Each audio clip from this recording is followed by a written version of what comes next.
Assalamualaikum warahmatullahi wabarakatuh. Perkenalkan, saya Denisa C. Sabrina, NIM 120220013 dari kelas RA. Di sini saya akan menjelaskan mengenai pembangunan wilayah berdasarkan pendekatan klaster untuk memenuhi ujian tengah semester mata kuliah perencanaan wilayah dengan dosen pengampu yaitu Bapak Asirin STMT. Di mana pada penjelasan presentasi kali ini saya akan membahas mengenai latar belakang kemunculan teori klaster, kemudian membahas tentang faktor penentu daya saing wilayah, serta fungsi dan pengembangan apa saja yang terdapat pada teori klaster, sumber keunggulan kompetitif wilayah, definisi dan kebijakan pembangunan regional dengan pendekatan keunggulan kompetitif, dan yang terakhir yaitu saya akan membahas mengenai kritik atas konsepnya Porter tentang klaster dan keunggulan kompetitif.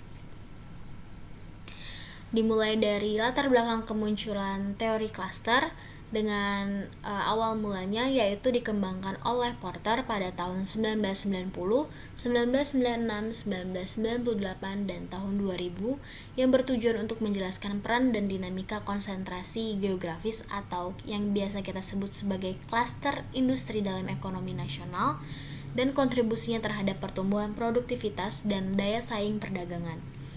Di mana menurut Porter terdapat pendekatan tradisional atau kebijakan industri untuk pembangunan ekonomi yang tidak berfungsi. Pendekatan tradisional yang dimaksud yaitu meliputi adanya perbaikan lingkungan dan iklim bisnis yang bersaing secara agresif untuk investasi dan pabrik baru, kemudian adanya pembangunan industri-industri berteknologi tinggi, dan yang ketiga atau yang terakhir yaitu pembangunan pertumbuhan yang tinggi dengan cara berinvestasi pada infrastruktur dan proyek kawasan industri. Dengan demikian, perlu adanya pembentukan ulang model pengembangan ekonomi wilayah dengan memahami terlebih dahulu apa saja faktor-faktor penentu keunggulan kompetitif dalam ekonomi global yang modern. Untuk menciptakan keunggulan kompetitif, Porter juga mengembangkan kebijakan yaitu kebijakan klaster, di mana Porter mengklaim bahwa cara pandang dengan kebijakan klaster merupakan cara pandang baru dibandingkan cara pandang lama yang berfokus pada kebijakan industri. Kebijakan industri dianggap melemahkan kompetisi sehingga melemahkan kemampuan produktivitas dan inovasi industri. Dan yang kedua yaitu kita akan membahas mengenai apa saja faktor penentu pada daya saing wilayah. Menurut Porter pada tahun 2003, faktor-faktor yang menentukan keunggulan daya saing wilayah antara lain yang pertama ada berdasarkan keunggulan secara mikroekonomi, di mana terdapat 3, yaitu kualitas lingkungan dan iklim bisnis, pengembangan klaster, dan kecanggihan strategi dan operasional perusahaan. Selain keunggulan secara mikroekonomi, terdapat juga keunggulan secara makroekonomi, di mana terdapat kebijakan moneter dan fiskal, dan juga pembangunan manusia dan kelembagaan politikal yang efektif. Dan yang terakhir yaitu adanya faktor dari endowment, di mana sumber daya telah dimiliki oleh suatu wilayah seperti lokasi, lahan, kesuburan tanah, iklim, sumber daya alam, bentang alam, pemandangan alam, lingkungan, dan juga penduduk.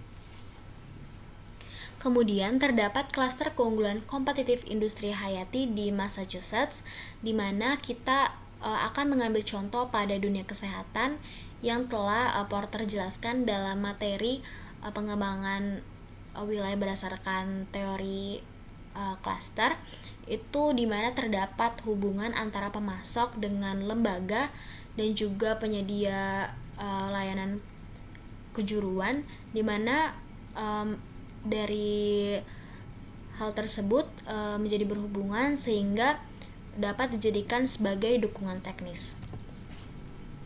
Kemudian selanjutnya yaitu adanya komposisi ekonomi wilayah berdasarkan klaster, di mana dapat kita lihat pada pie chart tersebut lebih dominan terdapat klaster lokal dibandingkan dengan klaster global.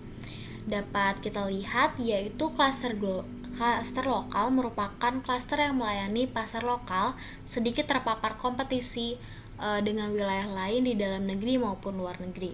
Sedangkan klaster global yaitu klaster yang melayani pasar nasional dan global yang mudah terpapar kompetisi dengan wilayah dan juga negara lain.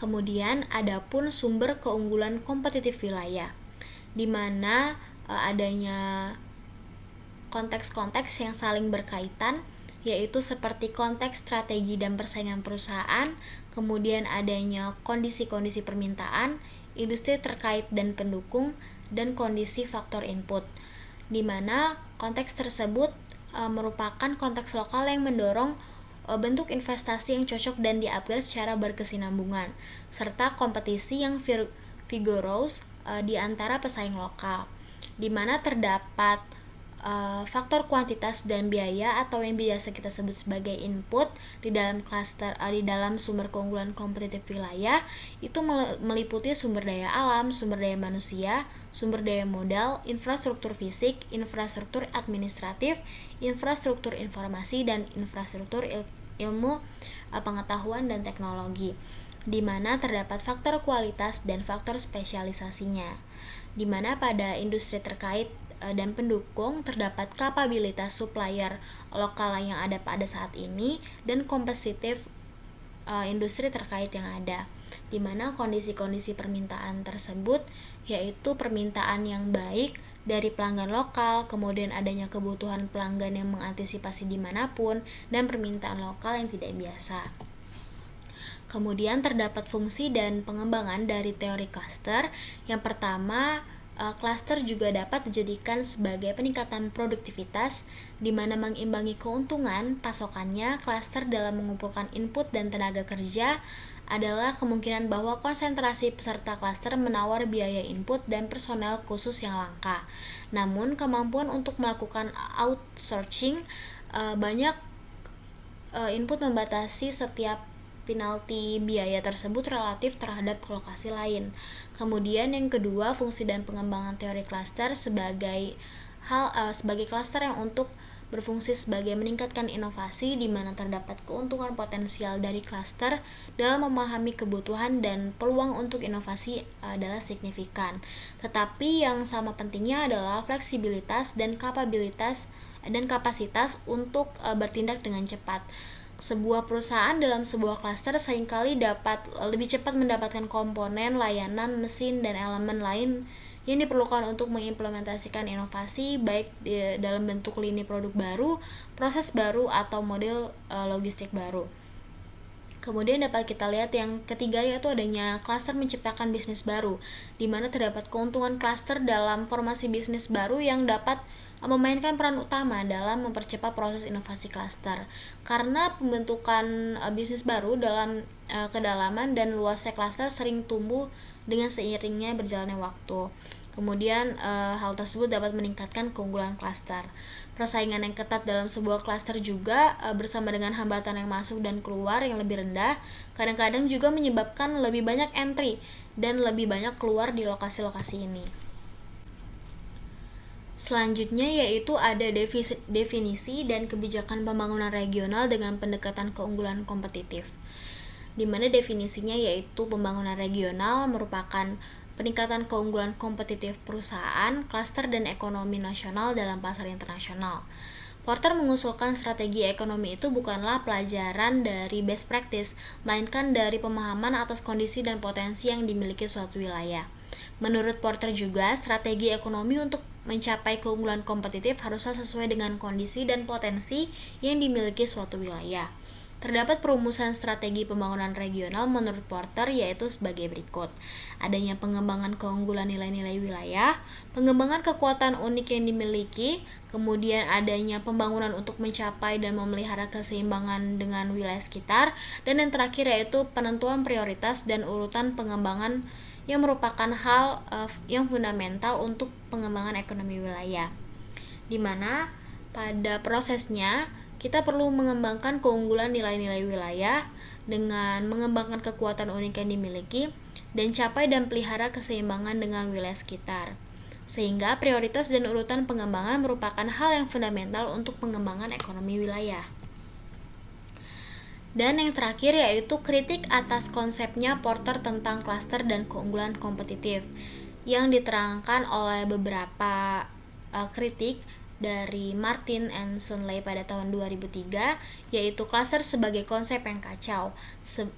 Sebagai berikut, yaitu merek klaster Porter telah tercemar sampai taraf tertentu oleh promosi dan konsultasi komersial ditambah dengan transfer kebijakan yang modis, dan adopsi yang tidak lazim oleh lembaga pembangunan internasional, nasional, regional, dan lokal. Kemudian, skala dan level di mana klaster membentuk, mengoperasikan, dan memperluas belum ditentukan dengan jelas. Konsep geografis utama dari lokasi dan jarak, skala, wilayah, kemudian ada jaringan relasional dan tempat yang diperkenalkan masih belum berkembang, terutama dalam teori versi Porter. Dan teori Porter juga memberikan perhatian terbatas pada dimensi sosial dari pembentukan dan dinamika klaster.